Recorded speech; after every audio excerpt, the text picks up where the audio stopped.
Shalom, shalom, peuple de Dieu. Je vous salue encore tous au nom de Jésus-Christ, notre Sauveur, notre Seigneur, notre Roi des Rois.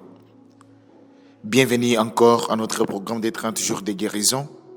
La parole de guérison d'aujourd'hui, 21 août. Le thème du message d'aujourd'hui: votre saison pour vous révélée est arrivée. Votre saison pour vous révéler est arrivé. Le thème du message d'aujourd'hui est en train de te rappeler que votre saison pour vous révéler est arrivée. Lisons le livre des Actes, chapitre 3, verset 6. Alors Pierre lui dit: je n'ai ni argent ni or, mais ce que j'ai, je te les donne au nom de Jésus-Christ de Nazareth. Lève-toi et marche. Amen. Bien-aimés dans le Seigneur, vous avez peut-être entendu longtemps une forme particulière d'aide, pensant qu'elle était la seule réponse possible à votre situation. L'homme à la porte du temps attendait de l'argent, mais Dieu allait lui donner quelque chose de plus grand. Au nom de Jésus-Christ, la vie qu'il connaissait depuis des années fut interrompue par un appel à s'élever et à marcher. Lève-toi et marche. Son véritable besoin fut au-delà de ce qu'il avait appris à demander. Ne limitez pas votre espérance à la réponse que vous attendez. Dieu peut toucher la partie la plus profonde de votre vie et vous conduire au-delà de la longue année de limitation. Votre saison pour vous et pour vous révéler est arrivée. Au nom de Jésus-Christ de Nazareth, ne restez pas là où la douleur, la déception ou les limitations vous ont retenu. Recevez une espérance nouvelle. Levez-vous dans la foi et avancez au nom de Jésus. Chers lecteurs, le message d'aujourd'hui est en train de nous rappeler que ton temps pour te lever est arrivé. On a lu le livre d'Actes chapitre 3, verset 6. Chers frères, chères sœurs, il y a des saisons où la vie semble être à l'arrêt. Tu as peut-être prié pendant des années, attendu une opportunité, lutter contre la maladie, les difficultés financières, les déceptions ou des limitations qui semblent impossibles à surmonter. Comme l'homme infirme assis à la belle porte,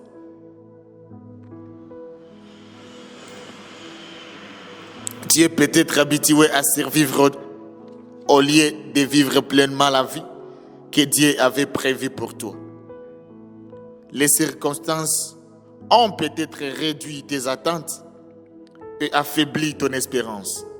Mais Dieu est capable de faire infiniment au-delà de ce que nous demandons ou nous imaginons. Ces réponses sont souvent bien plus grandes que nos requêtes. L'homme à la porte du temple attendait de l'argent, mais Dieu avait préparé un miracle qui allait transformer toute sa vie. Lorsque Jésus intervient, il ne répond pas seulement à un besoin temporaire, il restaure entièrement une personne, quelle que soit la limitation qui t'a retenu jusqu'aujourd'hui. Dieu te rappelle, ton temps pour t'élever est arrivé au nom de Jésus. Le livre des Actes des Apôtres raconte la naissance et l'expansion de l'Église après la résurrection et l'ascension de Jésus-Christ. Avant de monter au ciel, Jésus avait promis à ses disciples qu'il recevait et qu'il recevrait la puissance du Saint-Esprit en fait d'être ses témoins jusqu'aux extrémités de la terre. Actes chapitre 1, verset 8. Le jour de la Pentecôte, cette promesse s'accomplit le Saint-Esprit remplit les croyants et leur donna la puissance de poursuivre le ministère de Jésus. Chapitre 3 des Actes rapporte l'un des premiers miracles accomplis par les apôtres. Pierre et Jean montaient au temple pour la prière lorsqu'ils rencontrèrent un homme infirme de naissance. Chaque jour, on les déposait à la porte du temple, appelée la Belle Porte, en fait qu'ils demandent l'aumône aux personnes qui entraient dans le temple. Actes chapitre 3, verset 1 jusqu'à 2. Depuis sa naissance, il n'avait jamais marché.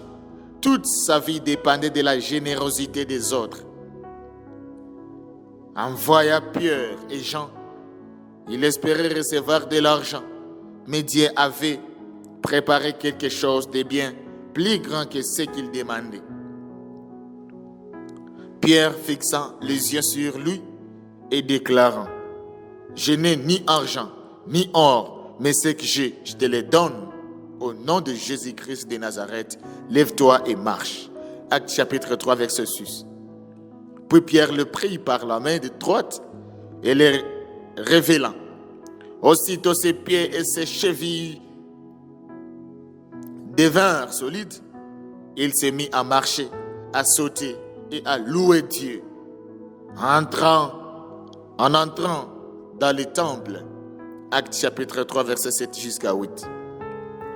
Tous ceux qui les connaissaient furent remplis d'étonnement, car ils reconnaissaient cet homme qui avait passé tant d'années à mendier à cette porte. Pierre expliqua alors que ces miracles n'avaient pas été accomplis par sa propre puissance, ni par sa piété, mais par la foi au nom de Jésus. Actes chapitre 3, verset 12 jusqu'à 16.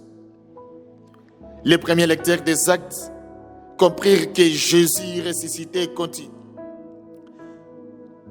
continuait son œuvre à travers son Église par la puissance du Saint-Esprit. Aujourd'hui encore, Jésus est vivant. Sa puissance n'a pas diminué. Alléluia. Il continue de révéler ceux qui sont tombés, de guérir le malade, de restaurer les vies brisées et de conduire son peuple vers une vie remplie d'espérance, de liberté et de victoire au nom de Jésus. Chers lecteurs, le mot « je n'ai ni argent ni or » montre que les apôtres ne comptaient pas sur les richesses matérielles pour accomplir l'œuvre de Dieu.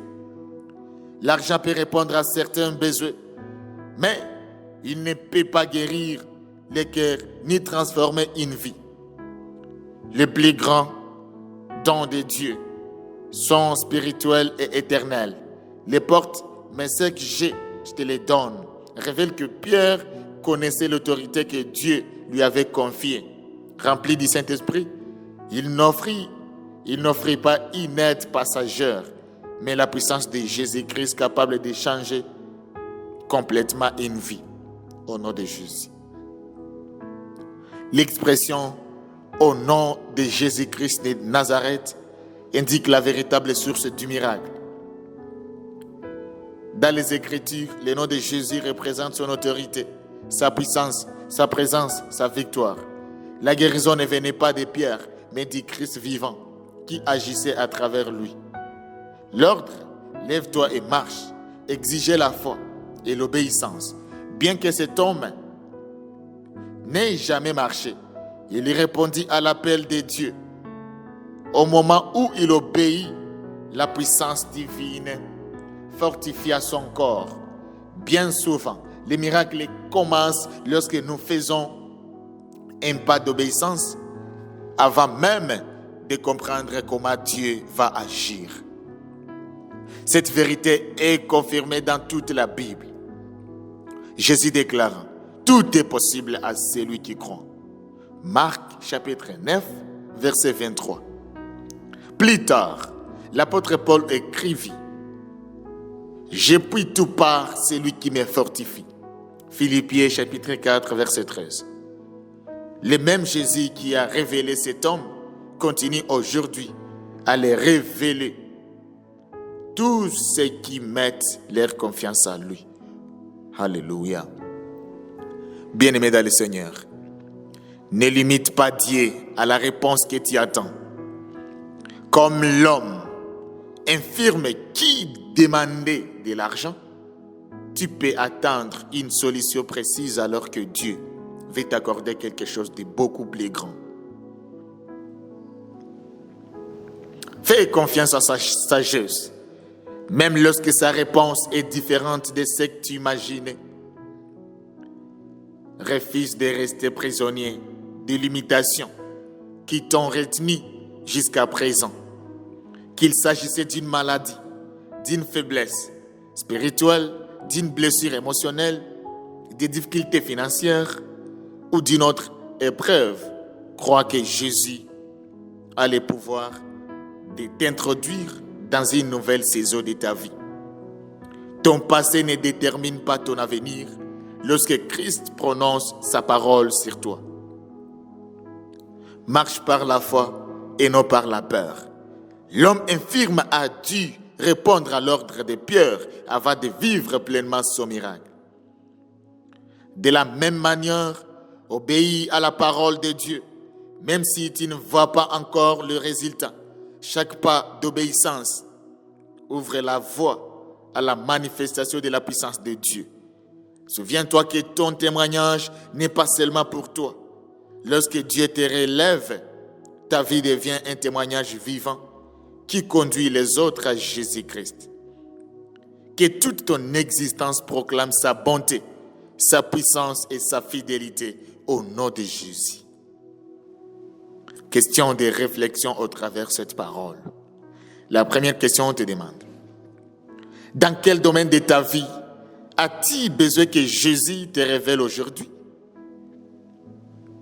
La deuxième question: as-tu limité Dieu en attendant une seule manière d'agir?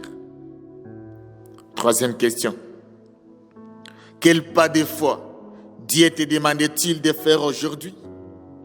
Quatrième question: comment Jésus t'a-t-il déjà révélé de tes anciennes limitations? Cinquième question: comment ton témoignage peut-il redonner de l'espérance à une personne découragée? Au nom de Jésus. Bien-aimés dans le Seigneur, prions ensemble pour la parole. Père céleste, je te remercie parce que tu es le Dieu qui relève ceux qui sont tombés et qui fait entrer tes enfants dans une vie remplie d'espérance, de victoire et de bénédiction. Merci parce qu'aucune situation n'est trop difficile pour toi et qu'aucune limitation n'est plus grande que ta puissance.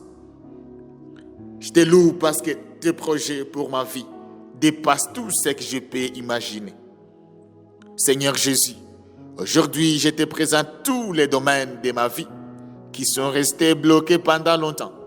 Révèle-moi au-dessus de la peur, de la déception, de l'échec, de la maladie, du manque, des retards, des portes fermées et de tous les fardeaux qui m'empêchent d'avancer. Au nom puissant de Jésus-Christ, aide-moi à m'élever et à marcher vers le but que tu as préparé pour moi. Pardonne-moi chaque fois où j'ai limité ta puissance. Par mon incrédulité ou laisser le découragement affaiblir ma foi.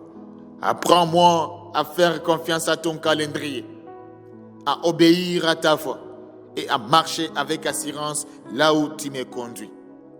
Je te prie pour ma vie spirituelle.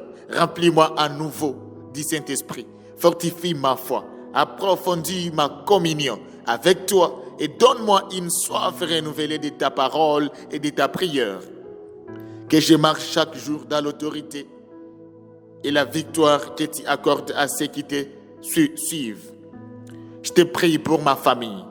Relève chacun des membres de notre foyer, au-dessus des conflits, des maladies, des peurs, des difficultés financières et de toutes formes de découragement. Restaure nos relations, remplis notre maison de paix, d'amour, d'unité et de pardon. Que notre famille soit un témoignage vivant de ta grâce. Je te prie pour ma santé. Étends ma main, étends Seigneur de ta main guérissante sur mon corps, mon intelligence, mes émotions. Guéris toute maladie. Enlève la douceur, l'anxiété, la dépression, les stress et toute fatigue. Renouvelle mes forces afin que je puisse te servir avec joie. Je te prie pour mon travail, mon ministère, mes études, mon entreprise et toutes les responsabilités que tu m'as confiées. Ouvre les portes que personne ne peut fermer. Bénis le travail de mes mains. Accorde-moi la sagesse, la faveur, l'excellence et la persévérance. Conduis-moi vers toutes les opportunités que tu as préparées pour moi. Seigneur, je te confie aussi mes finances. Brise tout cycle de manque et de limitation. Pourvois à tous mes besoins. Selon les richesses de ta gloire, apprends-moi à être infidèle, intendant de tes bénédictions et vivre dans la générosité et dans une entière confiance en toi. Je te remets mon avenir. Conduis-moi dans la nouvelle saison que tu as préparée pour ma vie. Donne-moi le courage d'obéir, la foi pour croire, la force de persévérer et la joie de célébrer chaque victoire que tu m'as accordée.